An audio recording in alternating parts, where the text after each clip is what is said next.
నమస్తే, welcome to KR TV. నేను మీ క్రాంతి. ఇవాళ మనతో ఉన్నటువంటి స్పెషల్ గెస్ట్ తెలంగాణ రాష్ట్ర బీజేపీ అధ్యక్షులు ఎన్ రామచంద్రరావు గారు ఉన్నారు. ముందుగా వెల్కమ్ చేద్దాం. సార్ నమస్తే. నమస్తే క్రాంతి.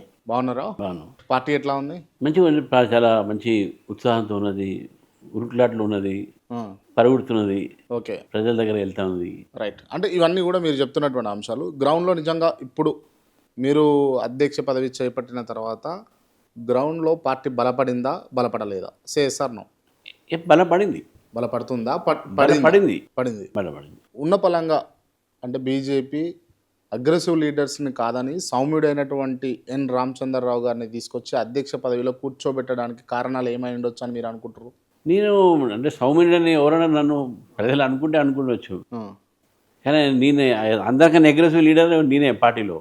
ఓకే. ఎందుకంటే 14 సార్లు జైలుకు పోయించినోడిని, నెక్స్ట్లైట్లు కొట్లాడినోడిని, దెబ్బలు తిన్నోడిని, దెబ్బలు కొట్టినోడిని, ఇంకా అంతకన్నా అగ్రెసివ్ ఏం కావాలి? రైట్. ఎందుకు అంటే సౌమ్యుడు రామచంద్రరావు అంటే ఆ ముద్ర ఎందుకు పడ్డది మీ మీద? నేను అడ్వకేట్ అయిపోయిన తర్వాత కొంచెం డిగ్నిఫైడ్గా, నా ప్రొఫెషన్ కదా, యా, ఆ ప్రొఫెషన్లో నేను ఇప్పుడు కూడా నేను అంటే సౌమ్యంగా మాట్లాడటం, రెస్పెక్ట్తో మాట్లాడటం, నేను అట్లా చేస్తాం. కానీ ఇష్యూస్ వచ్చినప్పుడు మాత్రం మనం అగ్రెసివ్గా పోతాం.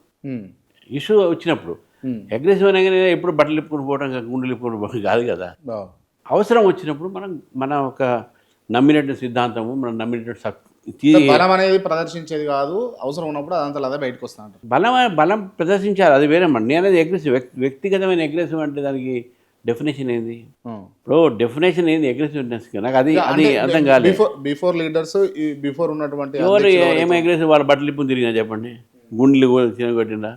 అట్లుండదు. అగ్రెసివ్నెస్ అయితే ఓన్లీ అది ఎందుకో అది ఆ టాపిక్ అనవసరంగా తీసుకొచ్చి అగ్రెసివ్ అని. అసలు ఏంది అగ్రెసివ్ అంటే ఏంది అనేది? రైట్. అంటే అంటే నేను అనేది ఏంది, సౌమ్యుడ ఉండకూడదా? మాట చెప్తున్నా. అటల్ బిహారీ వాజ్పేయి ఎంత సౌమ్యుడు ఉండే, బట్ సేమ్ టైం అగ్రెసివ్ ఆయన స్పీచ్లు విన్నారు కదా మీరు. అద్వానీ గారు ఎంత సౌమ్యుడు ఉండే, అంత ఆయన తీసుకునే యాక్షన్స్ ఎంత అగ్రెసివ్గా ఉంటుండే. ఓకే. సేమ్ మనం కూడా అంతే ఉంటాం. కానీ అగ్రెసివ్కి ఒక డెఫినేషన్ లేదు. అంటే అదేదో ఊత పదంలా తీసుకొచ్చారు అగ్రెసివ్ అనేది. ఇదంటే ఇది foolishness, political foolishness. Okay, right. అంటే ఈ ప్రతిపక్షాలు ఈ మాటను తీసుకొచ్చి కావాలని ఏమన్నా పార్టీని తక్కువ చేసే ఆలోచనలు ఏమైనా ఉందా? పైసా కాదు, ఆ రాజకీయాల మీద అవగాహన లేని వాళ్ళు అవివేకంతో ఏదో ఆ టర్మ్ తీసుకొచ్చారు, కానీ అది దానికి మీనింగే లేదు. పొలిటికల్గా మనం చూడాల్సిన 2 విషయాలు ఉంటాయి. ఏ లీడర్ అయినా, ఏ వ్యక్తి అయినా సరే. ఒకటి, లీడ్ చేసే కెపాసిటీ, అందరిని తప్పుకోే కెపాసిటీ ఉందా లేదా ఒకటి. రెండోది, పార్టీ మీద విషయాలపైన అవగాహన ఉందా లేదా అనేది. ఈ రెండే. రైట్. ఈ రెండు ఏ పార్టీ అయినా, నేను ఆ పార్టీ కాదు, ఏ పార్టీ అయినా సరే దట్ ఈస్ కన్సిడర్. అంటే అగ్రెసివ్ అని అంటే ఇప్పుడు ఏం, ఫర్ ఎగ్జాంపుల్ ఇక వేరే పార్టీ లీడర్స్ అనుకోండి, అగ్రెసివ్ వాళ్ళు ఉన్నారా? మాట చెప్తాండి, అగ్రెసివ్ అనేది దాని మీనింగ్ ఏంది? నేను ఎందుకు పదే దాని మీద అగ్రెసివ్ అంటే ఏమైపోయిందంటే ఇప్పుడు ఉన్నటువంటి రాజకీయాలలో మాట్లాడాలా, ఇష్టం వచ్చినట్టు కార్యకర్తలను ఉసుగొల్పాలా. నేను బూతులు తిట్టా, కానీ పాలసీ మీద మాట్లాడతా, సిద్ధాంతం మీద మాట్లాడతా, నేను క్రిటిసైజ్ చేస్తా, విమర్శిస్తా, పోరాడతా, కొట్లాడతా, అరెస్ట్ అవుతా. కానీ నాకు వ్యక్తిగతంగా అక్కడ నాకు భయం ఏమట్టు లేదు కదా. రైట్. ఓకే సార్, మీ టార్గెట్ ఏంది అసలు? 2028 ఎలక్షన్సా లేకపోతే మళ్ళీ వచ్చే ఎలక్షన్సా? అసలు 2028 నెక్స్ట్ టార్గెట్ 2028లో జరిగే ఎన్నికల్లో బీజేపీ అధికారం రావాలి. This is our target reach అవుతారా? అధికారంలోకి వస్తారా? తప్పకుండా రీచ్ కావడానికి పనిచేస్తున్నాం. రీచ్ కావడానికి పనిచేస్తున్నాం. కలిసి ఈరోజు మీరు ఎవరిని కదిలించినా కూడా ప్రజల్లో భారతీయ జనతా పార్టీకి ఒక అవకాశం ఇద్దాం అనే ఆలోచన వచ్చేసింది. అయితే చాలా సీరియస్గా వచ్చింది. మామూలుగా ఏదో పొలిటికల్ నేను బీజేపీ ప్రెసిడెంట్ గారిని చెప్పట్లే. ఎందుకంటే ప్రజలు చూశారు, 2 పార్టీని చూశారు. బీఆర్ఎస్ పార్టీని చూశారు, వాళ్ళ అవినీతిని చూశారు. కాంగ్రెస్ పార్టీని చూశారు, వాళ్ళ ఒక అంతర్గత కొట్లాట చూస్తూ ఉన్నారు, వాళ్ళ అవినీతి చూస్తూ ఉన్నారు. బీఆర్ఎస్ పార్టీకి కాంగ్రెస్ పార్టీకి పెద్ద డిఫరెన్స్ ఏం కనబడట్లేదని కూడా ఆలోచిస్తూ ఉన్నారు. కాబట్టి ఒక్కసారి నరేంద్ర మోదీ గారు కేంద్రంలో ఉన్నారు కాబట్టి ఇక్కడ డబుల్ సర్కార్ ఇంజన్ తీసుకొస్తే బాగుంటుంది, మన డెవలప్మెంట్కి ఇంకా అవకాశాలు ఉంటాయని చెప్పి ఆలోచన ప్రజల్లో వచ్చింది. రైట్. మీరు ఇందాక బీఆర్ఎస్ అవినీతి చూశారు అని అన్నారు, కానీ కాగ్ రిపోర్ట్ కావచ్చు, ఆర్బీఐ రిపోర్ట్ కావచ్చు, వాళ్ళు కేవలం అప్పు చేసింది 3,72,000 కోట్లు మాత్రమే అని చెప్పారు. మీరు అధిక మొత్తంలో అప్పుల కుప్ప చేసిరు, అవినీతి చేసిరు అని మీరు అంటున్నారు. మరి సెంట్రల్లో అధికారంలో ఉంది బీజేపీ. ఒకవేళ అవినీతి చేసి ఉంటే వాళ్ళను తీసుకుపోయి జైల్లో పెట్టాలి కదా.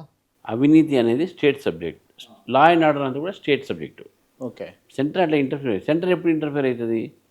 మీకు సెంటర్ దృష్టికి మీరు ఏదైనా ఇష్యూ తీసుకోకపోతే, ఏదైనా మీకు చర్య తీసుకోవాలి, దీని మీద దర్యాప్తు చేయాలని స్టేట్ గవర్నమెంట్ నుంచి మనకి ఏదైనా మనకు రిక్వెస్ట్ వస్తే అప్పుడు సెంటర్ ఇంటర్ఫియర్ అవుతుంది ఒకటి. రెండోది, ఎక్కడైనా లావాదేవీలు మనం ఎక్కువ అంటే ట్రాన్సాక్షన్స్, హెవీ ట్రాన్సాక్షన్స్, అకౌంట్ లేని ట్రాన్సాక్షన్స్ ఒకవేళ అయితే అప్పుడు ఈడీ ఎంటర్ అవుతుంది. ఈడీ మళ్ళీ కేంద్ర సంస్థ, దర్యాప్తు సంస్థ. పార్టీ రాష్ట్రంలో ఉన్నటువంటి బీజేపీ లీడర్లే కదా ఆరోపించింది కూడా, బీఆర్ఎస్ తప్పులు చేసింది, అవినీతి చేసింది, లేకపోతే అధిక మొత్తంలో అప్పులు చేసింది అని చెప్పేసి అన్నది. మరి అధికారంలో ఉన్నది కూడా బీజేపీ కదా సెంట్రల్లో. మేము రిపోర్ట్ ఇస్తే వీళ్ళ మీద యాక్షన్ అట్లా తీసుకోవాలి ఉండదు తప్పు చేస్తే. అంటే ఎక్కడైనా మన ఫెడరల్ సిస్టంలో స్టేట్ గవర్నమెంట్ మీద యాక్షన్ తీసుకోవాలంటే కేంద్ర ప్రభుత్వం అట్లా తీసుకోవడానికి వీల్లేదు. అన్లెస్ అండ్ అంటిల్ ఆ స్టేట్ గవర్నమెంట్ సెంట్రల్ గవర్నమెంట్ని రిక్వెస్ట్ చేస్తే మాకు ఇక్కడ జరిగింది, ఇక్కడ దీని మీద ఇన్వెస్టిగేషన్ చేయించండి, ఈడీతో కానీ సిబిఐ. ఈడీ అయితే సరే వాళ్ళంతా చేయాల్సింది రేవంత్ రెడ్డి అని అంటారు అంతేనా? 100%. ఎందుకంటే ఈ రూల్ తీసుకొచ్చింది ఎవరు అనుకుంటున్నారు? కేసీఆర్ తీసుకొచ్చిండ్రు. కేసీఆర్ గారు తీసుకొచ్చినటువంటి రూల్ని రేవంత్ రెడ్డి గారు కొనసాగిస్తున్నాడు. ఆయన ఏం చేయాలి ఇప్పుడు? ఆయన ఏం చేయాలి ఈ టైంలో? ఆ రూల్లో ఎత్తేయాలి. ఎత్తేస్తే అప్పుడు సిబిఐకి అంటారు. అంటే మీకు హక్కు కానీ అధికారం కానీ లేదు. రెండు పద్ధతి ప్రకారం రావచ్చు. క్లియర్ సార్ ఇది? దీంట్లో మీరు క్లియర్? నీకు చెప్తాను కదా, రెండు పద్ధతులు రావచ్చు. ఒకటి, కోర్టు డైరెక్షన్ ఇవ్వాలి. ఓకే. రెండోది, ప్రభుత్వం జియో విత్డ్రా చేయాలి. ఆల్రెడీ కేసీఆర్ గారు, ఫర్ ఎగ్జాంపుల్ బెంగాల్ ఉంది.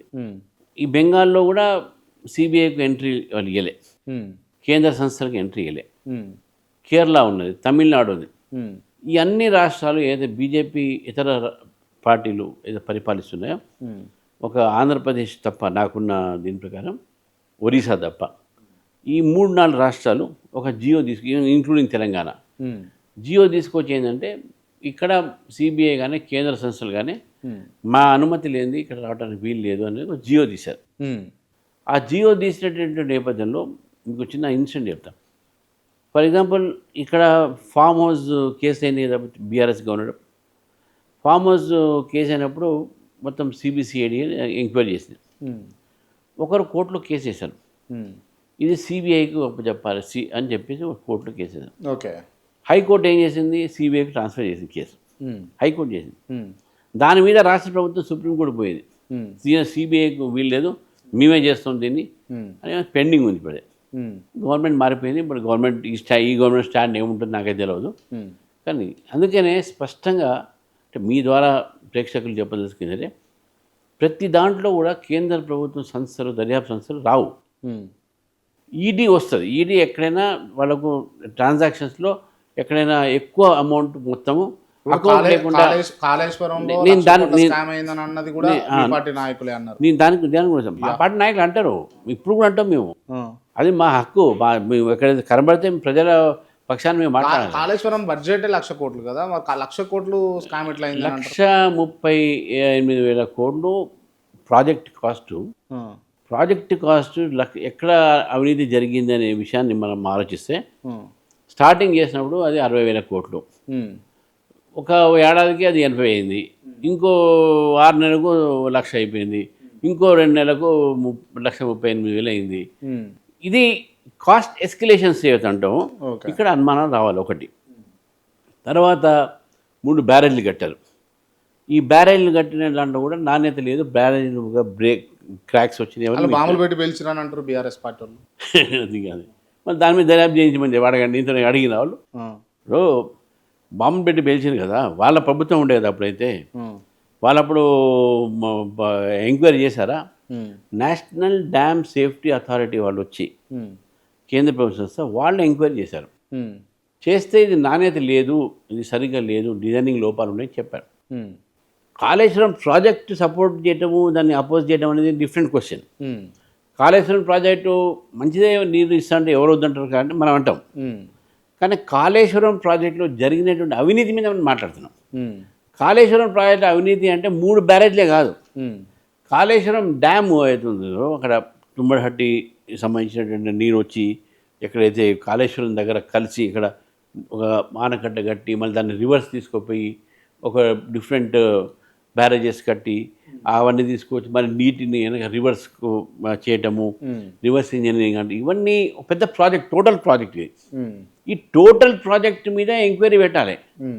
ఇప్పుడు వీళ్ళు ఏం చేస్తున్నారంటే నేషనల్ డ్యామ్ సేఫ్టీ అథారిటీ వాళ్ళు 3 బ్యారేజీల మీద జరిగినటువంటి ఒక ఏదైతే సేఫ్టీ గురించి నాణ్యత గురించి ఇచ్చిన రిపోర్ట్ మీదనే రాష్ట్ర ప్రభుత్వం పీసీ ఘోష్ కమిటీ పెట్టారు.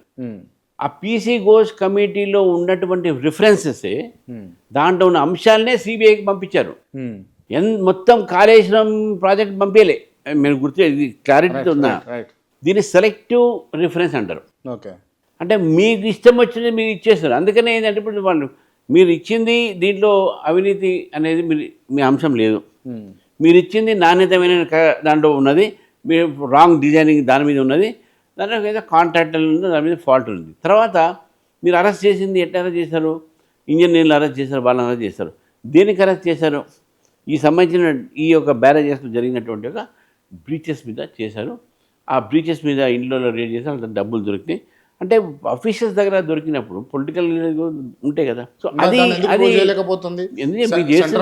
సెంట్రల్ గవర్నమెంట్ చేయదండి. మనం చేస్తాం, నేనే కాదు అందరూ చేసిండ్రు, ఈవెన్ కాంగ్రెస్ పార్టీ కూడా చేస్తున్నది. వాళ్ళు ఇప్పుడు సిబిఐకి అవన్నీ కూడా అప్పచెప్పాలని మేము అంటున్నాం. ఈ దీంట్లో దీన్ని దర్యాప్తు చేయలేరు వాళ్ళు. ఓకే, సరే, రైట్. ఓకే, కాసేపు ఈ అంశాలన్నీ పక్కన పెడితే బీజేపీ మీరు అధికారంలోకి వస్తుంది 2028 అని చెప్పేసి మీరు ఇందాక అన్నారు కదా.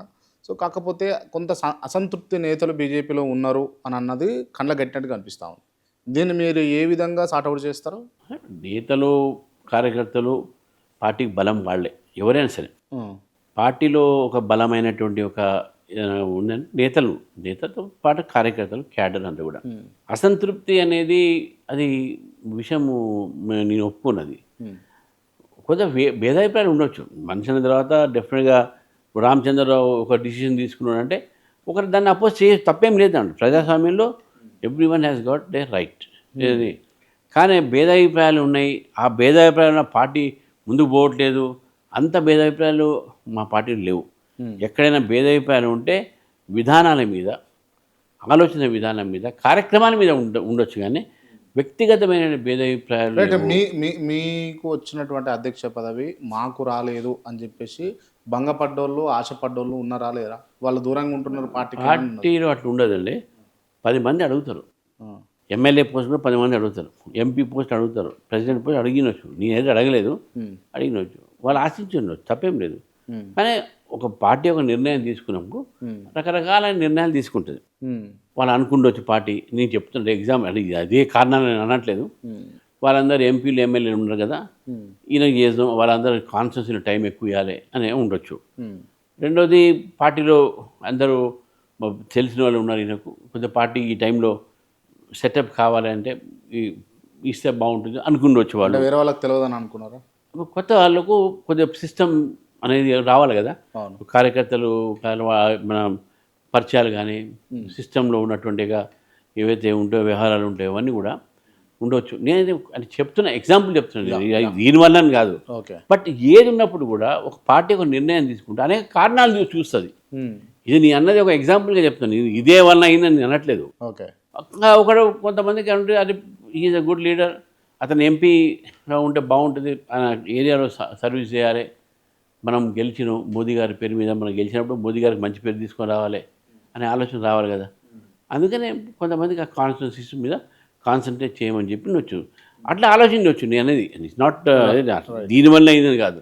సో పార్టీ ఏం నిర్ణయం తీసుకున్నది అనేది పార్టీ పెద్దల వాళ్ళ వివేకత అది. రైట్. ఇప్పుడు దాదాపుగా అంటే కొండా విశ్వేశ్వరరెడ్డి లాంటి వాళ్ళు కావచ్చు, ఈటల రాజేందర్ లాంటి వాళ్ళు కావచ్చు, లేకపోతే కొంతమంది లీడర్లు మీ పార్టీలో జాయిన్ అయినప్పుడు గతంలో కొంత ఉత్సాహము, లేకపోతే కొంత అధికారంలోకి వస్తున్న ఆశ అదంతా కనబడ్డది. ఇప్పుడు అంతా కనబడట్లేదు అని అనిపిస్తుంది. దానికి మీ సమాధానం ఏంది? వాళ్ళకు కనబడుతుందే నేనైతే భూతద్దం పెట్టి చూడలేను కదా. వాళ్ళ ప్రజల్లో మీరు వాళ్ళ విషయం చెప్పినప్పుడు వాళ్ళు పార్టీ అధికారం రావాలి అనే దాంట్లో పని చేయాలి అనేది ఆలోచన ఉన్నారు వాళ్ళు. అంత దానికి అయితే డౌటే లేదు.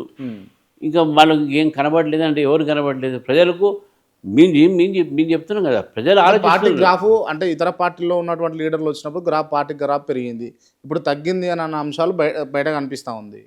ఏమన్నా అట్లా ఉండదు. పార్టీ ఎవరు వస్తే పెరుగుతుంది, ఎవరు పోతే పెరగదు, జరుగుతుంది ఉండదు. అది పార్టీ ఎప్పుడు కూడా ప్రజాబలం మీదనే పెరుగుతుంది, పార్టీ క్యాడర్ బలం మీదనే పెరుగుతుంది, పార్టీ సిద్ధాంతం బలం మీదే పెరుగుతుంది. నాయకత్వం కూడా ఉండాలి కదా, నాయకత్వం ఉన్నది, నాయకత్వంతో పాటు నేను అంటున్నాను. ఓకే, ఒక నాయకత్వంతోనే ఒక వ్యక్తితోనే పార్టీ బలపడము బలహీనపడటం ఉండదు. పార్టీ బలపడేది నాయకులతో పాటు ఇవన్నీ అంశాలు ఉంటాయి. ఓకే, పార్టీ బలపడేది ఎట్లా? కార్యకర్తలతో బలపడుతుంది. పార్టీ బలపడేది ఎట్లా? సిద్ధాంతంతో బలపడుతుంది. పార్టీ బలపడేది ఎట్లా? ప్రజల ఒక ఆశీర్వాదంతో బలపడుతుంది.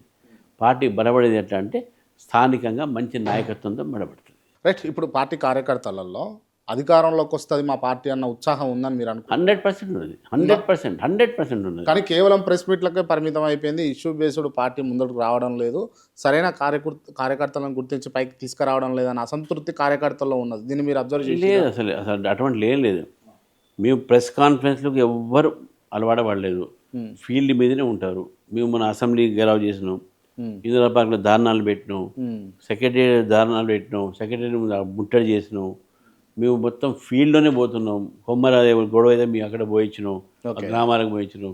వెలుగుమట్ల పోతే వెలుగుమట్ల ప్రజల కోసం పోయించినాం అక్కడికి. మీరు ఎక్కడ ఏ ఒక అంశం మీద కూడా మేము అదేదో భారతీయ జనతా పార్టీ ఏదో ఏసీ రూమ్లకే పరిమితమైనది తప్పది. మేము రాజకీయాల్లో క్షేత్రంలో ఉంటాం, పబ్లిక్లో ఉంటాం, ఫీల్డ్లో ఉంటాం. అటువంటి పార్టీ మాది. రైట్. మీరు అధ్యక్షులైన తర్వాత, అంటే మీకు అధ్యక్ష పదవి ఇచ్చిన తర్వాత మీ పార్టీలోనే కొంతమంది లీడర్లు జీర్ణించుకోలేకపోయిన మాట వాస్తవమా కాదా? అట్లా ఏముంటుంది, నేను చెప్పాను కదా ఇంతకుముందు, అడిగేవాళ్ళు 10 మంది ఉంటారు, వచ్చేది ఒకడికి. అంటే అటువంటి వాళ్ళ వల్ల మీ నాయకత్వం బిల్డ్ కాకుండా ఉండడం కోసం కొంత పార్టీని అనిసి పెడుతున్నట్టు కార్యకర్తల్లో అనిపిస్తూ ఉంది. ఏం లేదు, అట్లేం లేదు. అందరు నాతో కలిసి అందరు ఇప్పుడు ఉన్న మెయిన్ లీడర్స్ అంతా ఎవరైతే ప్రముఖులు ముఖ్యులు ఉన్నారో వాళ్ళందరూ కూడా మీతో సమన్వయంతో వర్క్ చేస్తారు. బ్రహ్మాండంగా సమగ్ర నాయకత్వం ఉంది మాది. మీరు చెప్పండి, నాతో ఎవరికి ఏమైనా విభేదాలు ఉంటే ఎవరికి విభేదాలు లేవు, అందరూ మంచి బ్రహ్మాండంగా. మీకు విభేదాలు లేవు? నాకు లేదు, వాళ్ళకి నాతో లేదు. రైట్. విభేదాలు ఉన్న నాయకుల గురించి లేవు, మాకు లేవు, అది విభేదాలు లేవు, మనస్పర్ధలు లేవు, భేదభావాలు లేవు. కలిసి పార్టీని ముందు తీసుకుపోయే ఆలోచనలు అందరూ ఉన్నారు.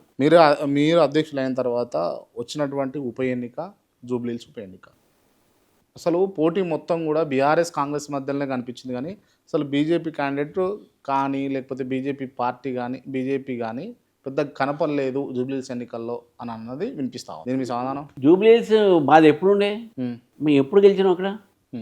సిట్టింగ్ సీట్ ఎవరిది పోయింది అక్కడ? బీఆర్ఎస్ది. మళ్ళీ వాళ్ళని అడగాలి మీరు ఈ ప్రశ్న, నన్ను కాదు. మాకు గతంలో అన్ని ఓట్లు వచ్చినాయి, ఇప్పుడు అన్ని ఓట్లు వచ్చినాయి. బీఆర్ఎస్ మీరు అడగాలి ఏంటంటే మీ సీట్ ఎట్లా పోయింది, సిట్టింగ్ సీట్ అని చెప్పాలి. అక్కడ 150,000 మంది పోటీలో ఉన్నారు కదా. పోటీలు ఉండాలి, ఒక పొలిటికల్ పార్టీగా పోటీలు ఉంటాం కదా. అంటే అంతేగాని గెలవడం విషయం కాదు. మీరు ఒక్కసారి ఆలోచించండి, 150,000 ముస్లిం ఓట్స్ ఉన్నాయి, 50,000 క్రిస్టియన్స్ ఓట్స్ ఉన్నాయి, 4 లక్షల ఓట్లలో 2 లక్షల ఓట్లలో మైనార్టీ ఉంది. ముఖ్యమంత్రి గారు పోయి ఏమంటాడు, ముస్లిం కాంగ్రెస్ ముస్లిం అంటాడు. సో ముస్లిం రెచ్చగొట్టి తీసుకున్నాడు. బీజేపీకి నిజంగా అక్కడ గతంలో మంచి బలం ఉండి బీజేపీ 2వ స్థానంలో 3వ స్థానంలో వచ్చి మంచి ఓట్లతోని వచ్చి అది రాలేదంటే మీరు నన్ను ఆ ప్రశ్న అడగాలి. రైట్. ముస్లింలకు బీజేపీ అండగా ఉంటుందా, వ్యతిరేకిస్తుందా, వాళ్ళను హక్కును చేర్చుకుంటుందా, హక్కును చేర్చుకోదా? దేశ ప్రజలు ఎవరున్నా వాళ్ళ అండగా బీజేపీ ఉంటుంది, వాళ్ళు ముస్లిం కానీ క్రిస్టియన్స్ కానీ హిందూ. బీజేపీ ముస్లింలకు వ్యతిరేకమా కాదా? కాదు. ముస్లిం క్రిస్టియన్లకి అస్సలు కాదు. కానీ మీరు ఒక సందర్భంలో స్వయంగా మీరే ఒక సందర్భంలో ఈ మూసీ ప్రాంతంలో కడితే మీరు ఏదైనా గుడి కట్టుకోండి కానీ మసీదు కడతాం, చర్చి కడతాం అంటే ఊరుకునేది లేదు అని అన్నది పబ్లిక్ మనీతోని, అంటే గవర్నమెంట్ మనీతో కట్టొద్దని. అంటే మీరు గుడి కట్టుకోండి, ఏదైనా కట్టుకోండి అని అన్నారు, చర్చి కడతాం, మసీదు కడతాం అంటే ఒప్పుకోమని మీరే అన్నారు. నా స్టేట్మెంట్ ఇప్పుడు చెప్తాను నేను. మీరు ఎండోమెంట్ డిపార్ట్మెంట్ నుంచి కానీ లేకుంటే ట్రస్ట్ పేరు మీద డబ్బులు ఈ నిధులు కలెక్ట్ చేసి గుడి కడితే మాకు అభ్యంతరం లేదు. కానీ ప్రభుత్వం డబ్బులతోని మస్జిద్ కడతా, చర్చి కడతా అంటే దాన్ని మేము వ్యతిరేకిస్తాం. రైట్. ముస్లింలు ఎందుకు బీజేపీ కోటయ్యారు? ఎవరన్నారు ఏనంటే మన ముస్లిం మెజారిటీ ఏరియాలో ఉత్తరప్రదేశ్లో మీ ఎమ్మెల్యేలు గెలిచినాం, ఎంపీలు గెలిచినాం. మేము ముస్లిం మెజారిటీ ఏరియాస్లో బీహార్లో మేము గెలిచినాం. మాకు ఏరియా అంటే అది ఏంటంటే ఓల్డ్ సిటీలో ఎందుకు కాన్సన్ట్రేషన్ చేయలేకపోయారు? మరి కాన్సన్ట్రేట్ చేస్తున్నాం, ఎందుకు చేయట్లేదు? మేము ఓల్డ్ సీట్లో మీ దాదాపు 15-20 కార్పొరేట్లు గెలిచినాం మేము. ఎమ్మెల్యే స్థానాలు ఎమ్మెల్యే ఎప్పటికీ పరిమితం అయిపోతాం. పరిమితం అంటే అక్కడ ఎంఐఎం ప్రాబ్లం ఉంది. అక్కడ వాళ్ళ ఉన్న పాపులేషన్ వాళ్ళందరూ బెదిరించేస్తారు, దొంగ ఓట్లు వేస్తారు, బురకాలు వేసి ఒక్కొక్క ఇంట్లో 100 ఓట్లు దొంగ ఓట్లు ఉంటాయి. ఆ రకంగా వాళ్ళు ఎలక్షన్ మేనేజ్మెంట్ చేసి ఇవన్నీ కూడా మీకు తెలిసినా కూడా మీరు కట్టడి చేయలేకపోతారు. ఇప్పుడు చేస్తాం కదా. ఇప్పుడు ఎప్పుడు చేయాల్సి వస్తే అవన్నీ ఎప్పుడు చేస్తారు? అవన్నీ ఓటర్ లిస్టు ప్రక్షాళన అయినప్పుడు చేస్తారు. ఇప్పుడు ప్రక్షాళన జరుగుతుంది, తప్పకుండా చేస్తాం, మేము కట్టడి చేస్తాం. 2028లో ఒకవేళ అధికారంలోకి వస్తానని మీరు అంటుంటారు కదా, వస్తే కనుక ఎంఐఎంకున్న 7-8 స్థానాలలో బీజేపీ కైవసం చేసుకునే అవకాశం ఉంటుందా? ప్రయత్నం ఉంటుంది కదా. నువ్వు గెలవటం ఓడిపోవటం అనేది ఎలక్షన్స్ ప్రయత్నం అన్ని రాజకీయ పార్టీలు అన్ని రాజకీయాలు చేస్తాం. ఫలితం ముఖ్యం కదా, ఫలితము బీజేపీకి ఉంటుందా? డెఫినెట్గా ఫలితం ఉండాలనే మీకు కొడతాం. డెఫినెట్గా ఈసారి మజ్లీస్ని కట్టబడి దాని హైదరాబాద్ సిటీలో ఈవెన్ జిహెచ్ఎంసీ ఎన్నికల్లో కూడా మజ్లీస్ రాకుండా చేసే ప్రయత్నం చేస్తుంది. వాళ్ళకున్న ఎమ్మెల్యే స్థానాలు కూడా తగ్గించే ప్రయత్నం చేస్తుంది. పోయినసారి ఎన్నికల్లో ఖచ్చితంగా డబల్ డిజిట్ వస్తుంది అని చెప్పేసి ఆశించారు కార్యకర్తలు కావచ్చు, అధిష్టానం కావచ్చు, మీలాంటి నాయకులు కావచ్చు. కానీ సింగిల్ డిజిట్కే పరిమితం అయిపోయారు. ఈసారి అధికారంలోకి వస్తాము అని అంటున్నారు. అసలు సాధ్యపడుతుందా? ఇప్పుడు త్రిపురలో మాకు ఒక వార్డు మెంబర్కి లేడు, 3వ అధికారంలో వచ్చినాం. హర్యానాలో ముగ్గురు ఎమ్మెల్యేలు ఉండే, 3వ అధికారంలో వచ్చినాం మేము. నార్త్ ఈస్ట్లో ఒక్క సీటు కూడా మాకు లేకుండే. ఈరోజు 7 రాష్ట్రాలు కూడా బీజేపీ ఎన్డీఏ ప్రభుత్వంలో ఉన్నది. కాబట్టి ఇప్పుడు మీకు ఇప్పుడు 8 ఉన్నాయి కదా, 4 ఉన్నాయి కదా, 3 ఉన్నాయి, 2 సీట్లు ఉన్నాయి కదా మాకు లోక్సభలో గతంలో. మళ్ళీ ఎన్నిసార్లు అధికారంలో వచ్చారు? అటల్ బిహారీ వాజ్పేయి గారు 3 సార్లు వచ్చారు, మోదీ గారు 3వ వచ్చారు. సో కాబట్టి కులమాపం అనేది ఇప్పుడు ఎన్ని సీట్లు ఉన్నాయి, అప్పుడు ఎన్ని సీట్లు కాదు. మీరు ప్రజల్లో ఎంత దూరం పోతున్నారు, ప్రజలు మిమ్మల్ని ఎంత యాక్సెప్ట్ చేస్తున్నారు, ప్రజలు ఏ విధంగా మేము మీకు అవకాశం ఇవ్వాలి ఆ పరిస్థితిని మనం చూడాలి. అంతేగానే మీకు సీట్లు తక్కువ ఉన్నాయి కదా, మీ ఎట్లా వస్తాయి అనే ఆలోచన అది తప్పదు. అంటే ఇంకొక బలమైన పెద్ద ఆరోపణ ఏంటి అని అంటే బీజేపీ ఓట్ చోరీ చేస్తుంది అని. ఓట్ చోరీ అంటే ఏంది? మెదడు చోరీ అయినోడు ఈ మాట మాట్లాడతాడు. ఈ ఓట్ చోరీ అనేది అర్థం ఏంది? అర్థం కాలేదు. మెదడు చోరీ అయిన వాళ్ళు ఓట్ చోరీ అంటారా? మెదడు లేనోడు మెదడు చోరీ అయినోడే ఈ మాట ఓట్ చోరీ. రాహుల్ గాంధీ అన్నాడు ఓట్ మన మెదడు చోరీ అయింది. రాహుల్ గాంధీ మెదడు చోరీ అయింది పక్క. ఆయనకు ఎక్కడ తలకాయలో బ్రెయిన్ ఉందా, కాళ్ళకు బ్రెయిన్ ఉందా మనకైతే అర్థం కాదు. ఓట్ చోరీ ఏదండి నాకు అర్థం కాదు. బీజేపీ గెలుస్తున్న ఓట్ చోరీ, మరి వాళ్ళు హిమాచల్ ప్రదేశ్లో గెలిచారు ఓట్ చోరీ కాలేదా? కర్ణాటక గెలిచారు ఓట్ చోరీ కాలేదా? ఇక్కడ గెలిచారు ఓట్ చోరీ కాలేదా? మేము ఎక్కడ బీజేపీ అన్నిటి స్థానాలలో గెలిస్తే ఓట్ చోరీ అయింది కాలేదని ఇట్లా చెప్పడానికి డెఫినేషన్ ఉండదు కదా. అంటే ఓట్ చోరీ అంటే అంత మీనింగ్ ఏంది అనేది? ఓట్ చోరీ అంటే ఏంది అసలు? చోరీ అంటే దొంగతనం చేయటము, లేని ఓట్లను ఏపీయడము, ఒక్కొక్క ఇంటి నుంచి ఒక్కొక్క అడ్రస్ నుంచి అది ఎవరి అది ఏది అది ఎవరికి అలవాటు ఉంది? అది హైదరాబాద్ సిటీలో మజ్లిస్ పార్టీ చేస్తుంది. అది కాంగ్రెస్ పార్టీ దోస్తు కదా, మళ్ళీ వాళ్ళని అడగాలి. కానీ బీజేపీ పార్టీ యొక్క బి టీమే ఎంఐఎం అని అంటారు కదా. బీజేపీ ఎవరు ఏమంటారు నాకైతే. హైదరాబాద్లో ఈరోజు బి టీము, ఏ టీము, సి టీము 3 కూడా కాంగ్రెస్, బీజేపీ కాదు, బీఆర్ఎస్ బీజేపీ కాదు, బీజేపీ ఎంఐఎం కాదు. ఈరోజు ఏబిసి టీం ఏదైనా ఉన్నాయంటే అది కాంగ్రెస్, బీఆర్ఎస్, ఎంఐఎం. ఈ 3 ఒకటే పార్టీ. ఎందుకు చెప్తాను? ఎగ్జాంపుల్ మామూలు నేను చెప్పట్లేదు. ఇప్పుడు మొన్న ఆదిలాబాద్లో మాకు 22 సీట్లు వచ్చినాయి. మేము 2 సీట్లు ఇంకో వస్తే మేము గెలిచేది మన municipal corporation. MIM, Congress, BRS వాళ్ళు కలిసి బీజేపీని గెలవకుండా చేశారు అక్కడ చైర్మన్షిప్. ఇది ఆదిలాబాద్. మళ్ళీ పోతే మీరు అక్కడ కామారెడ్డిలో కూడా మేము 20 పైన గెలిచినాం. ఒక 2-3 తక్కువ పడి అవి కూడా మాకు వస్తే మేము గెలిచేది.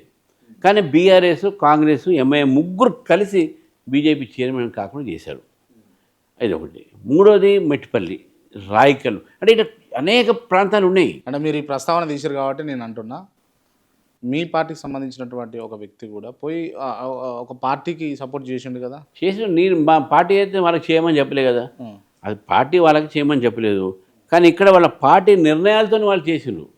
మేము ఫస్ట్ వ్యక్తిగత నిర్ణయం అంటారు. ఏది ఎవరైనా సరే పార్టీ ఎక్కడైనా కింద వైస్ చైర్మన్ కోసము కానీ ఎవరైనా సపోర్ట్ చేసి ఉంటే అది వాళ్ళగా స్థానికంగా అయినటువంటి దీని ఎలక్షన్స్లో వాళ్ళు ఎక్కడ చేతులు లేపుతున్నారో ఏం మనకైతే తెలియదు. మేమైతే పార్టీ మాత్రం ఎవరికి కూడా సపోర్ట్ చేయొద్దు అనేది మా నిర్ణయం ఉంది.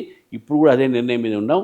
ఎక్కడైనా వైస్ చైర్మన్ ఎక్కడైనా గెలిచినారు అంటే లేకుంటే చైర్మన్ అయితే మేము మా వాళ్ళ 2 మైసా ఒకటి గెలిచినాం, తర్వాత నారాయణపేట ఒక కార్పొరేషన్ గెలిచినాం. మిగతా అనే చోట కూడా వైస్ చైర్మన్ ఎక్కడైతే బీజేపీ గెలిచిందో అక్కడ స్థానికమైన పరిస్థితుల్లో వాళ్ళు బీజేపీ క్యాండిడేట్ నించుండు కాబట్టి వాళ్ళు సపోర్ట్ చేస్తే చేసి ఉండొచ్చు, అంతేగాని పొత్తుతో సపోర్ట్ కాదు అది. రైట్. హైదరాబాద్లో ఉన్నటువంటి ఎంఐఎం దేశమంతటా వ్యాపించడానికి, దేశమంతటా పోటీ చేయడానికి కారణం బీజేపీ కాదా? కానీ ఎంఐఎం లీడర్షిప్ ఉంది సార్ వాళ్ళకు. మీరు అసదుద్దీన్ ఓవైసీ ఏంటంటే బాధపడతాడు ఈ మాట అంటే.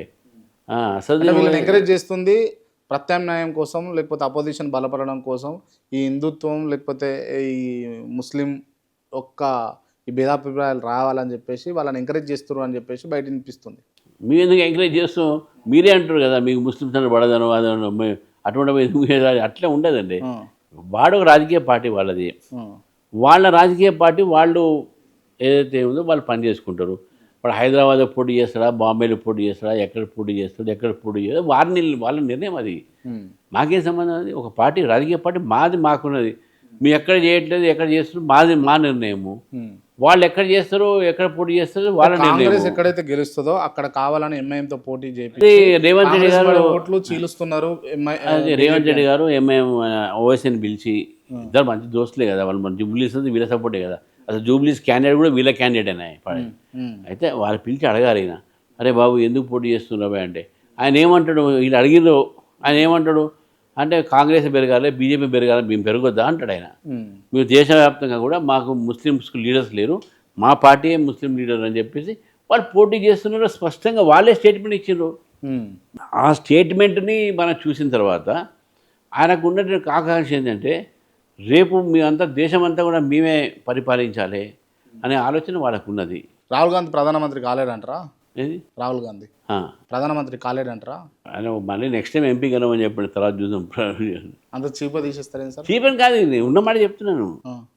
ఎక్కడ ఇప్పుడు ఆయన పార్లమెంట్ పోడు, మెట్ల మీద కొంచెం ఛాయ్ అవుతాడు, అక్కడ మాట్లాడు, బిల్స్ వచ్చినప్పుడు ఉండడు, దేశం సంబంధించినటువంటి విషయాలు వచ్చినప్పుడు ఉండడు, వాళ్ళ నాయకులు వాళ్ళే ఆయన మీద అలిగి బయటికి వెళ్తున్నారు. అందుకనే నేను చురుకుగా ఏమనట్లేదు ఆయన్ని. ఓకే, ఒక రాజకీయ పార్టీగా అబ్జర్వ్ చేస్తున్న మాటలు అంటారు. నేను రైట్. మోషన్ మీరే మూవ్ చేస్తే గాయం అయిపోతారు, ఎట్లుంటుంది అది? కాబట్టి ఇండియా ఇప్పుడున్న పరిస్థితుల్లో సీరియస్ లీడర్ కావాలి. కానీ కాంగ్రెస్ పార్టీ నాయకులందరూ కూడా ఖచ్చితంగా రాహుల్ గాంధీ ప్రధానమంత్రి అవుతాడు, ప్రధానమంత్రిని చేసుకుంటామని అన్న. ఆ మాట అనకపోతే ఉద్యోగాలు పోతే వాళ్ళవి. ఆ మాట అంటేనే వీళ్ళు కంటిన్యూ అవుతారు. ఈ కాసేపు రాజకీయాలు పక్కన పెడితే సార్, ఇప్పుడు ప్రస్తుతం ఏముంది సంక్షోభం అంటే గ్యాస్ సిలిండర్లు, పెట్రోల్, డీజిల్ మీరు చూసింటారు బంకులలో హైదరాబాద్లో. ఎవరి వల్ల అయింది అది? అది కేవలం కాంగ్రెస్ పార్టీ వదంతుల వల్ల అయింది. ఇప్పుడు ఉన్నాయా చెప్పండి? ఇప్పుడు ఎక్కడ చెప్పండి నాకు. ఇప్పుడు మన బోధం పెట్రోల్ బంక్ దగ్గర ఒక్క లైన్ లేదు. కాంగ్రెస్ పార్టీకి సంబంధించిన సోషల్ మీడియా టీము దేశవ్యాప్తంగా కూడా వదంతులు పంపించి బీజేపీ ఒక అధికారంలో ఉన్నటువంటి బీజేపీని బలహీనపరచడానికి, దాన్ని బద్నాం చేయడానికి ప్రయత్నంలో భాగం. కానీ ప్రపంచం మొత్తంలో కూడా సంక్షోభం ఉన్నప్పుడు కూడా భారతదేశంలో ఎక్కడ కూడా మనం రేట్లు పెంచలే, ఎక్కడ కూడా మనకు కొరత లేదు. ప్రపంచం మొత్తం చెప్తాను మీరు వినండి. పాకిస్తాన్లో కేవలం 4 లీటర్లు మాత్రమే రేషన్ పెట్రోల్ కానీ డీజిల్ కానీ, అంతకన్నా ఎక్కువ పోయించినా వీల్లేదు.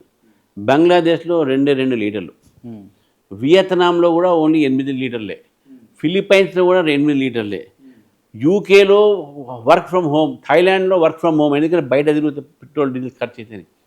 మొత్తం ప్రపంచంలో కూడా ఆకాంక్షలు పెట్టారు rationing and work from home. ఇది ఫస్ట్. సెకండ్, G20 దేశాలు కానీ ఇతర దేశాలు కానీ ఈ పెట్రోల్ ధర, డీజిల్ ధర, గ్యాస్ ధర 17% నుంచి 50% దాకా పెంచారు. ఇదన్నా భారతదేశం పెంచలేదు, తగ్గించిన మనం ఈ సంక్షోభాన్ని ఇంత మంచిగా ఈ సమయంలో ప్రజలకు కష్టం కాకుండా, నష్టం కాకుండా ఈరోజు చూసింది అంటే కేవలం భారత ప్రభుత్వం. కానీ కాంగ్రెస్ అధికారంలో ఉన్నప్పుడు 63 రూపాయలకు లీటర్ పెట్రోల్ దొరుకుతుండే, ఇప్పుడు 110-120 రూపాయలు అయింది. అయ్యా బాబు, అది ఫస్ట్ నుంచి మనం చెప్తూనే ఉన్నాం. 60 రూపాయల పెట్రోల్లో వాళ్ళందరూ మిగతా రేట్ ఏది ఉంటుందో వాళ్ళు దాన్ని పెట్రోల్ బాండ్ కింద వాళ్ళు అప్పు చేశారు. 1,40,000 కోట్ల రూపాయలు, 1,40,000 కోట్ల రూపాయలు నరేంద్ర మోదీ గారు వచ్చినప్పుడు వీళ్ళు ఆయిల్ బాండ్స్కు అప్పులో ఉన్నారు. ఆయిల్ కంపెనీస్కు ఆయిల్ బాండ్ రూపంలో అప్పులో ఉన్నారు కాంగ్రెస్ పార్టీ ప్రభుత్వంలో ఉన్నప్పుడు. ఈ 1,40,000 కోట్లు మేము ఇప్పుడున్న పరిస్థితిలో ఈ యొక్క 2014 నుంచి ఇప్పటి వరకు 1,40,000 కోట్లని 3,30,000 కోట్లు వడ్డీతో సహా భారతీయ జనతా పార్టీ ప్రభుత్వం తీర్చింది. వాళ్ళు 63 ఇచ్చినంటే మిగతా ఏదైతే 40 రూపాయలు ఉన్నాయో అది అప్పు కింద మార్చారు. ప్రజలు మాకు వ్యతిరేకం అవుతారు, ఓటు రాదు అని భయంతో ఆయిల్ కంపెనీస్కు దగ్గర నుంచి 60 రూపాయలు ఇచ్చి మిగతా 40 రూపాయలు నేను తర్వాత ఇస్తా అని చెప్పి అప్పు కింద తీసుకునే బాండ్స్, అవి ఆయిల్ బాండ్స్ అంటుంది దాన్ని. ఆ ఆయిల్ బాండ్స్ 1,40,000 కోట్ల రూపాయలు అప్పు, దాని వడ్డీని 7% వడ్డీని భారతీయ జనతా పార్టీ ఆ అప్పును తీర్చింది. ప్రజల మీద భారం లేదు. ఆ సమయంలో అప్పుడు డీజిల్ కూడా పెరగలేదు, ఇంటర్నేషనల్ రేట్స్ పెరగలేదు. ఇప్పుడు ఇంటర్నేషనల్ డీజిల్ బ్యారెల్ రేట్ పెరిగినాయి, అయినప్పుడు కూడా మనం పెంచట్లేదు, అదే ధరకు మనం ఇక్కడ ఇస్తున్నాం. గ్యాస్ ధర కూడా మీరు చూడండి, అప్పుడు ఉన్నటువంటి ఒక గ్యాస్ ధర ఇప్పుడు సేమ్ అదే ప్రైస్కి మనం 903 రూపాయలు అవుతుందో అదే ధరకి ఇప్పుడు దొరుకుతూ ఉన్నది. వాస్తవానికి అప్పుడు ఎంత చేశారో సబ్సిడీ ఇచ్చారు. ఆ సబ్సిడీ ఇచ్చినటువంటి ఒక ఏదైతుందో చాలామంది సబ్సిడీ ఎత్తేసారు. అయినా కూడా ఇప్పుడు మీకు ఏమైంది, సబ్సిడీ ఏదైతే ఉందో అది భూమిగా ఈరోజు 950 రూపాయలు మ్యాక్సిమం. మీరు ఏ గ్యాస్ కంపెనీ దగ్గర పోండి, మీరు ఎక్కడ కూడా పెరిగిన చూపెట్టండి మీరు. అందుకని వాళ్ళు చెప్తారు కాంగ్రెస్ పార్టీకి వదంతులు అబద్ధాలు ఆడటం అనేది వాళ్ళకు డిఎన్ఏలో ఉంది. రైట్. ఇప్పుడు పక్క రాష్ట్రం ఆంధ్రప్రదేశ్లో కూటమి అధికారంలో ఉంది. కూటమిలో భాగంగా బీజేపీ కూడా అక్కడ పొత్తులో ఉంది. కానీ ఇక్కడ నుంచి తెలంగాణ నుంచి 8 మంది ఎంపీలు 8 మంది ఎమ్మెల్యేలను పంపించినా కూడా అసలు ఒక్క రూపాయి కూడా తెలంగాణకు వస్తలేదు. అక్కడనేమో కోట్ల రూపాయలు పోతున్నాయి, ఇక్కడ ఒక్క రూపాయి కూడా వస్తలేదు కేంద్రం నుంచి అని చెప్పేసి బీఆర్ఎస్ గట్టిగా అంటుంది. దీనికి మీ సమాధానం ఏంది? బీఆర్ఎస్ గట్టిగా అంటే ఏది తక్కువ, వాడు అంటే వాళ్ళ అన్నగానే వేదవాక్యం అది ఏంది, అది 100% కరెక్ట్ అయింది. అసలు భారతదేశంలో ఏ రాష్ట్రమైనా సరే అన్ని రాష్ట్రాలు డెవలప్ కావాలని కోరేది సెంట్రల్ గవర్నమెంట్, బీజేపీ ప్రభుత్వం. సబ్కా సాత్ సబ్కా వికాస్. ఇక్కడ తెలంగాణలో మేము అధికారం లేవు. అయినా కూడా ఇక్కడ జాతీయ రహదారులు 40,000 కోట్ల రూపాయలు ఫస్ట్ 5 ఇయర్స్లోనే, ఇప్పుడు 1,50,000 కోట్లు ఇచ్చినాం మేము. రామగుండం ఫర్టిలైజర్ ప్లాంట్స్, హైదరాబాద్ చుట్టుపక్కల ఉన్నటువంటి ఒక aerospace industries zone, cell phone జోన్లు, డిఫెన్స్ ఇండస్ట్రీస్ జోను, ఇవన్నీ కూడా make in India, stand up India కింద ఈరోజు ప్రభుత్వంలో ఉన్నటువంటి ఒక కేంద్ర ప్రభుత్వం ఉన్నటువంటి ఒక పథకాల్లో ఇవన్నీ కూడా వచ్చినాయి. ఇక్కడ ఉపాధి జరుగుతూ ఉన్నది, ఇవన్నీ డెవలప్మెంట్ జరుగుతూ ఉన్నది. దీంతో పాటు 5 కిలోల బియ్యం ఏదైతే ఉచితంగా ఇస్తున్నాం అది కేంద్ర ప్రభుత్వం ఇస్తుంది. ఎయిమ్స్ ఇచ్చినాం, సెంట్రల్ యూనివర్సిటీ ఇవి ఇచ్చినాం, సమ్మక్క సారలమ్మ ఇచ్చినాం, ట్రైబల్ యూనివర్సిటీ. ఇంకేం కావాలంటే మేము అన్ని రకాలుగా భారతీయ జనతా పార్టీ, అది కాక 15th ఫైనాన్స్ కమిషన్ ఇచ్చి కొన్ని కోట్లాది వేల కోట్ల 7% టోటల్ బడ్జెట్. సమ్మక్క సారక్క అన్నారు కదా సార్, సమ్మక్క సారక్కకు మీరు ఎన్ని కోట్లు ఇచ్చారు నిధులు డెవలప్మెంట్ కోసం? సమ్మక్క మనం ఎందుకు 10 కోట్లు ఎవ్రీ ఇయర్ ఇస్తున్నాం దానికి. ఎవ్రీ ఇయర్ 10 కోట్లు. స్టేట్ గవర్నమెంట్ ఫంక్షన్ కదా అది. ఇప్పుడు అన్నిటికీ వాళ్ళు అడిగితే ఇస్తాం మనం. అడగకపోయినా కూడా 7 మంది ఎమ్మెల్యేలు 7 మంది ఎంపీలను ఇచ్చినందుకన్నా ఎంతో కొంత చేయాలి కదా రాష్ట్రం. అట్లా బిషపడకుండా మన రైట్స్ మనం తీసుకుంటాం అంతే. మన 8 ఎమ్మెల్యే మాకు ఇవ్వండి అట్లా అన్నారు కదా. మనకు భారతదేశంలో అన్ని రాష్ట్రాలకు ఒకే రకమైన పాలసీస్ ఉంటాయి. కొన్ని కొత్త స్టేట్లకు డెవలప్మెంట్కు ఉంటాయి. మన స్టేట్ కొత్తది కాబట్టి మనకు ఒక ఎయిమ్స్ ఇచ్చినాం, మనకు వరంగల్లో ఎయిర్పోర్ట్ ఇచ్చినాం, ఆదిలాబాద్లో ఎయిర్పోర్ట్ అడిగితే అక్కడ కూడా ఇస్తా అని చెప్పినాం. అని సెంట్రల్ గవర్నమెంట్ సంబంధించింది. 5 కిలోల బియ్యం ఉచితంగా ఇస్తున్నాం. మీరు పండించిన ఒక వడ్డని మనం 100% ఫ్రీగా మనం ప్రొక్యూర్ చేస్తున్నాం. మన ఎఫ్సిఐ ద్వారా మీకు మన రీఎంబర్స్మెంట్ చేస్తున్నాం. ఈరోజు రామగుండం ఫర్టిలైజర్ ద్వారా మీకు చేస్తున్నాం. మీరు దామంచర్ల పవర్ ప్రాజెక్ట్ పెడితే దానికి ఇమీడియట్గా దాని ఎన్విరాన్మెంటల్ క్లియరెన్స్ ఇచ్చినాం. మీకు జాతీయ రహదారులు, గ్రీన్వేస్ ఇవన్నీ కూడా వచ్చినాయి. ఈరోజు ఇవన్నీ కూడా డెవలప్మెంట్ మీకు. దాంతోపాటు వందే భారత్ ఎక్స్ప్రెస్లు, రైల్వే స్టేషన్స్, నూతనంగా తయారైతున్న రైల్వే స్టేషన్స్, 1,000 కోట్లతో ఖర్చు పెట్టి రైల్వే స్టేషన్స్ మన నగరాల్లో పాకుతున్నాయి. స్వచ్ఛ భారత్ కింద మేము 450 కోట్ల రూపాయలు ప్రతి 2 సంవత్సరాలకు మనం ఇస్తున్నాం. స్వచ్ఛ భారత్ అమృత్ స్మార్ట్ సిటీ, జాతీయ రహదారుల పాత్ర ఇంటర్నల్గా కూడా మన ఫ్లైఓవర్ బ్రిడ్జెస్ ఉన్నాయి కనెక్టివిటీకి, రీజనల్ రింగ్ రోడ్డు, ఇక చెప్పుకుంటూ పోతే దాదాపు 13 లక్షల కోట్ల రూపాయలు ఇప్పటివరకు తెలంగాణకు కేంద్ర ప్రభుత్వం ఇచ్చింది. దీని మీద చర్చకు రమ్మని చెప్పి నేను రెడీ ఉన్నా. చర్చకు వస్తారు మీరు? 100% వాళ్ళు 100% వాళ్ళు ఇవన్నీ నేను చెప్పిన విషయాల్లో ఎక్కడైనా పొరపాటు ఉందని చెప్పండి మాట్లాడతారు. Right, okay. బీజేపీ భారీ ఎత్తున బదనాం చేసి మొత్తానికి కవితను ఢిల్లీ లిక్కర్ క్వీన్గా చిత్రీకరించారు. కాకపోతే ఆమె క్లీన్ చీట్ వచ్చింది కదా, దానిపైన మీ స్పందన ఏంది? ఒకటి, ఢిల్లీ లిక్కర్ కేసు పెట్టింది ఎవరు ఫస్ట్ చెప్పండి నాకు. కాంగ్రెస్ ఢిల్లీ ప్రదేశ్ సెక్రటరీ ఢిల్లీ పోలీస్ స్టేషన్లో ఇచ్చినటువంటి కంప్లైంట్ ఏంటంటే, ఢిల్లీలో లిక్కర్ పాలసీ కింద కోట్లాది రూపాయలు ఇక్కడ చేతులు మారినాయి, ఇది ఒక స్కామ్ అని చెప్పేసి కాంగ్రెస్ పార్టీ ఇచ్చినటువంటి యొక్క కంప్లైంట్ మీద సిబిఐ ఎంక్వైరీ చేసింది. ఇది ఫస్ట్. బీజేపీకి సంబంధం లేదు అది. రెండోది, ఏదైతే కోర్టులో ఛార్జ్షీట్ వేసిన తర్వాత కోర్టు క్లీన్ చిట్ ఇవ్వలే, కోర్టు వీళ్ళకు డిశ్చార్జ్ చేసింది. డిశ్చార్జ్ ఎందుకు చేసింది? నేను అడ్వకేట్గా చెప్తున్నాను. టెక్నికల్ పాయింట్స్ మీద చేసింది. టెక్నికల్ పాయింట్ అంటే ఏంటంటే, దాంట్లో కొన్ని ప్రొసీజరల్ ల్యాప్సెస్.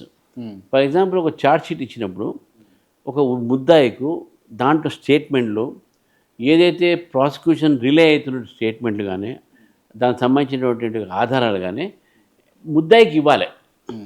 దీంట్లో మీరు ఇవ్వలేదు అనేది ఒక ఫస్ట్ టెక్నికల్ పాయింట్. ఓకే. ఈ విధంగా చాలా టెక్నికల్ పాయింట్స్ దాంట్లో ఉన్నాయి. ఆ చాలా టెక్నికల్ పాయింట్స్ ఈరోజు ఆ టెక్నికల్ పాయింట్స్ వల్ల డిశ్చార్జ్ అయ్యడం జరిగింది అంతే. దాని ఏదో క్లీన్ చిట్ తర్వాత అప్పీల్ చేసాను కదా. ఇప్పుడు ములాఖాత్ అయ్యారు, 100 కోట్లు ఇచ్చారు, 50 కోట్లు ఇచ్చారు అని అన్నది ఈ ప్రస్తావన నడుస్తూ ఉంది. అది ఎవరు ఇచ్చారు మనకు తెలియదు, ఎవరు తీసుకుని మనకు తెలియదు. ఇవన్నీ ఏంటంటే పార్టీ కూడా పెట్టబోతా, చీలుడితో బయసుడి అంటే పార్టీ ఎవరైనా పెడతాడు. కేఏపాల్ పెట్టలేదా పార్టీ? అంటే కవిత పార్టీ కేఏపాల్ పార్టీతో పోలుస్తున్నా మీరు? నేను పోల్చడం కాదు, పెట్టే అధికారం అందరికీ ఉందంటాడు నేను. ఓకే. నేను ఎందుకు పోల్చాను వాళ్ళు? బీజేపీకి ఏమైనా ఎఫెక్ట్ అయ్యే అవకాశాలు ఉంటాయా? కవిత ఏమవుతుంది, మనకెందుకు ఎఫెక్ట్ అవుతుంది? మేము బలంగా ఉన్నాం, బలం పెరుగుతుంది. 2028 ఈ పార్టీలన్నీ కూడా ఎక్కడ పోతే మీరు చూడండి, మీరు అధికారంలోకి వస్తారు 100%. ముఖ్యమంత్రి ఫైనల్ క్వశ్చన్, ముఖ్యమంత్రి లెజిస్లేటివ్ పార్టీ డిసైడ్ చేస్తుంది, బలం అయితే కాదు. బస్ అంతగా చెప్పదు. అది క్లియర్. ఎందుకు అట్లా అనుకుంటారు? నేను పార్టీని తీసుకురావాలి అధికారం, అంతే అంతే అంతే. మనం నాకు సమస్య లేదు, నీ పదవి కోసం పార్టీలు. ఒకవేళ మీకే ఇస్తాం ముఖ్యమంత్రి పదవి అంటే చేస్తారా? అవన్నీ హైపోథెటికల్ క్వశ్చన్ కాదు, మన అది ఆ పరిస్థితి రాదు. అంటే మా దగ్గర ప్రతి లీడర్ కూడా ఈరోజు ముఖ్యమంత్రి కాబీలు ఉన్నారు కాబట్టి. ఇప్పుడు ఇఫ్ ఇన్ కేస్ మీ హయాంలో కనుక బీజేపీ అధికారంలోకి వచ్చింది అనుకోండి, ఖచ్చితంగా ఇక్కడ కూర్చున్నటువంటి లీడర్ లాంటి వాళ్ళు ఖచ్చితంగా వాళ్ళు ఏం ఎక్స్పెక్ట్ చేస్తారు? మా రామచంద్ర అన్న వాళ్ళనే వచ్చిన అధికారంలోకి ఆయన ముఖ్యమంత్రి ఉండాలని అనుకుంటున్నారు. మనం ఒప్పుకోం. వాళ్ళు బాధపడతారు? లేదు, ఏం బాధపడరు. అంటే బాధపడే మంచిగా మనం ఒప్పిస్తాం, మనం ఏం ప్రాబ్లం లేదంట. ప్రజెంట్ రేవంత్ రెడ్డి అధికారంలోకి వచ్చి 2 సంవత్సరాలు కంప్లీట్ అయిపోయింది. రేవంత్ రెడ్డి సఫలమైందా విఫలమైందా? 6 గ్యారెంటీలు ఒప్పుకున్నట్టు ఇచ్చిండా ఇవ్వలేదా? ఇచ్చినామని వాళ్ళు అంటారు, మీరు ఏమంటారు? ఇచ్చినట్టు చెప్పండి ఏమి ఇచ్చారు? పిల్లలకు ఫీజు రియంబర్స్మెంట్ ఇచ్చారా? బీసీ రిజర్వేషన్లు ఇచ్చారా? ఒక బస్సు మాత్రం ఉమెన్కు ఫ్రీ ఇచ్చిన, అది కూడా డొక్కు బస్సు పెట్టినాడ. అందులో లేడీస్ అందరూ మొత్తుకుంటున్నారు, ఈ బస్సులు ఏడబడతావు, యాక్సిడెంట్ అయితే భయం ఉంది సార్ అంటారు వాళ్ళు. ఏది కూడా వెళ్ళలేదు. రుణమాఫీలు మొత్తం కాలేదు, రైతు బంధువు కాలేదు, రైతు భరోసా కాలేదు. ఏ గ్యారంటీ అసలు ఎక్కడ ఎవరైనా మీరు ఈ గ్యారంటీలు మాకు వచ్చినాయి, లేకుంటే మాకు చేసిందే చెప్పండి. ఆయన ముఖ్యమంత్రి అయినప్పటి నుంచి ఆయన చేతిలో గడపర పెట్టుకున్నాడు. హైడ్రా పేరు మీద ఇల్లు కూడా కొడుతుండవు, మూసీ పేరు మీద ఇల్లు కూడా కొడుతున్నాడు, ఇంకా హిల్ట్ పేరు మీద ఇల్లు కూడా కొడుతున్నాడు. ఒక చేతి గడపర పెట్టుకుని తిరుగుతున్నాడు, కానీ ఎక్కడ కూడా పనిచేసింది కనబడలేదు మనకు. దానివల్ల డెవలప్మెంట్ అవుతుంది, ఫ్యూచర్ కనబడుతుంది, ఫ్యూచర్ సిటీ అంటున్నాడు అన్నీ అంటున్నాడు కదా సార్. నిన్న 2.5 years అయింది, ఇంకా ఫ్యూచర్ మాకు వచ్చి అరచేతి మీద స్వర్గాన్ని చూపడదు. ఎట్లా? గ్రౌండ్ మీద ఏముంది చూపెట్టమని చెప్పండి. గ్రౌండ్ మీద ఏం డెవలప్మెంట్ చేశారు గ్రౌండ్ చెప్పండి. మూసీ ప్రాజెక్టు వల్ల మంచి జరుగుతుంది జరగదు? హైదరాబాద్కు మూసీ ప్రాజెక్టు వల్ల మంచి జరుగుతుందంటే మూసీ ప్రక్షాళన వల్ల మంచి జరుగుతుంది. మూసీ ప్రాజెక్టు కాదు. మూసీ ప్రాజెక్టులో గాంధీ స్టాచ్యూ పెట్టిండు, అది పెట్టిండు, ఇది పెట్టిండు, 1,30,000 వాడ కాళేశ్వరం పెడితే ఈయన మూసేశ్వరం పెట్టిండు. అదే ఇవన్నీ నడవదు కదా. క్లీన్ చేయముందు మూసీని మంచిగా నీళ్ళు క్లీన్ చేయించు, ఫ్రెష్ వాటర్ రాని దాంట్లో అవన్నీ చేస్తే బాగుంటుంది. అంతేగాని మూసీ ప్రక్షాళనకు ఎవరు వ్యతిరేకం కాదు, నియత కావు. రైట్. ఇప్పుడు కాంగ్రెస్ గవర్నమెంట్ ఫెయిల్ అయిందా సక్సెస్ అయిందా? ఫెయిల్యూరే. అందుకే కదా బీజేపీ వస్తుందని చెప్తున్నాను నేను. బీజేపీ అధికారంలోకి వస్తుంది అంటారు. అందుకనే వాళ్ళు ఫెయిల్ అయినందుకు మేము వస్తారు అధికారంలోకి వస్తామని చెప్తున్నాను కదా పక్కాగా. Right, okay. Wish you all the best. Thank you so much అన్న. అండ్ ఈ ఇంటర్వ్యూ క్లోజ్ చేసే ముందు ఓన్లీ 1 word ఆన్సర్, మీ అభిప్రాయాన్ని చెప్పండి. నేను కొంతమంది పేర్లు చెప్తా.